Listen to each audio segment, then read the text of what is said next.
What's good, y'all? Elvis here, back again with another clipper review. Today, I'm going to be reviewing my cordless Andis Masters.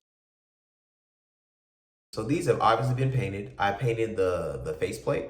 I actually have a video where I did that, where I actually also customized my Babyliss FX clippers and trimmers. So hit the link, go ahead and watch that. My first real pair of professional clippers were the Corded Masters. I love and will forever love the Corded Masters. My barber school instructor, shout out Dr. Blackman, he'd always go on about how Masters are basically the Bentley of clippers. And I 100% agree. A Corded Master will last longer than you if you take care of them. I hands down love my Corded Masters. And these are smooth too, but I like them for different reasons. And the Corded Masters are great, but they are corded, so it's not as free. And with extended use, they get hot. But with these, they lighter, no cords, and they don't get hot. That's fantastic. A very specific pro that I point out with these is the crunch. Anyone that's used Corded Masters knows the sound of the hair crunching in the Masters. That shit is so satisfying. And I was worried when they made the cordless version, it wouldn't have the crunch, because damn near every other clipper I use doesn't have that same Masters crunch. But these got the crunch and I love it. But that's also like an arbitrary pro, because most clippers do the same thing and the crunch is not necessary. But it does have its benefits. If you can hear as well as see the hair come off, it only makes your attention to detail better and allows you to cut better. So I've had these clippers for about 3 years, and I actually have 2 pairs. And the reason I got 2 pairs was because I wasn't using my Corded Masters anymore, because I switched to a completely cordless setup. And I didn't like when one of my clippers would die and I'd have to put it on the charger and use it as a corded clipper. I got 2, so when one dies, I just throw it on the charger, grab the other one, pick up where I left off. Simple. But I bought these when they were like $300, and they might be closer to like $2 now. So it's debatable whether it was worth paying that much for the convenience of not charging my clippers. These clips are dope. They come with a charging stand, has a nice little indicator light down here, lets you know when they're dying. Blue is blue when it's mostly charged, it's red when it's getting low.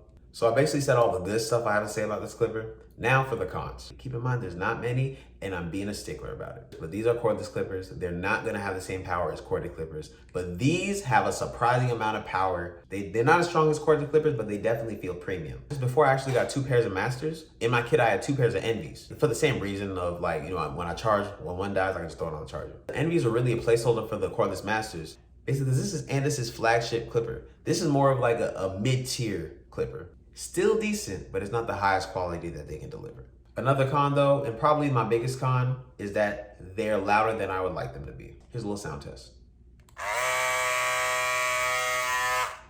That's fine. It's not crazy loud. It's not the loudest clipper I've ever owned. But my Corded Masters are significantly more quiet. The thing that kind of irritates me is, like, if my Corded Masters get loud, it's nothing to just tighten a few screws to quiet it down and have it work in proper order. With cordless clippers, there's way less screws for you to set. Pretty much the only things you can do are take off the faceplate, open up the clipper, or take off the blade and set it and stuff.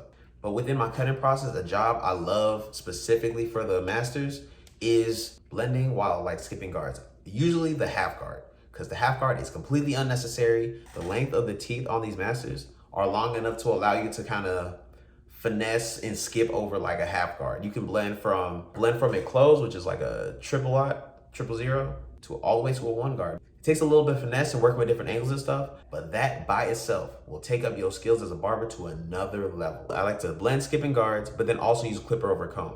But honestly, I don't really use my cordless Masters for stuff like that anymore, mainly because I brought my corded Masters out of retirement, and I use those at the shop. Because I'm getting tired of charging my clippers, but also cordless clippers are kind of starting to irritate me. The life of cordless clippers is not nearly as long as corded. And I spent so much money over the years on new clippers that look a specific way, that all do the same thing as the Masters that I've had for the last 6 years. And with the cordless clippers I'm buying, even though I'm taking care of them, after like 2-3 years, they're starting to get run down, and I might as well just throw them in storage. But my corded Masters are still going strong, no problems. Might have to set a screw every few weeks or something. And while it does feel free to be cordless, it is not that deep. Especially if you're in a shop and you're using a barber chair.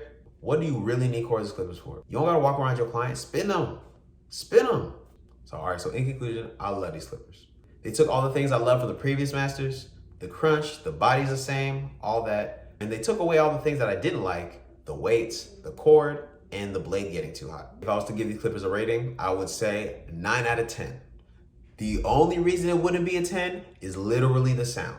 But also keep in mind, I bought these when they dropped. And even though when they're making clippers, they have a bunch of prototypes and blah, blah, blah, blah, can't really expect them to figure out all the kinks and all the bugs and get it just right when it's released to the public. So I believe they did a phenomenal job with these clippers, and I will honestly keep using these clippers until they explode. All right, that's all I got for today. I appreciate y'all watching. If y'all have any experience with cordless masters, you want to share your story, go ahead and put it down in the comments. If you got any questions, concerns, go ahead and let me know. One of either me or somebody else could probably answer your question. If you haven't already followed me on Instagram, please go and follow me at @CusByElvis. I'll be back with a few more clipper reviews. I'm planning on going through all my tools. But thanks again. Till next time, craft over clout. I'm out.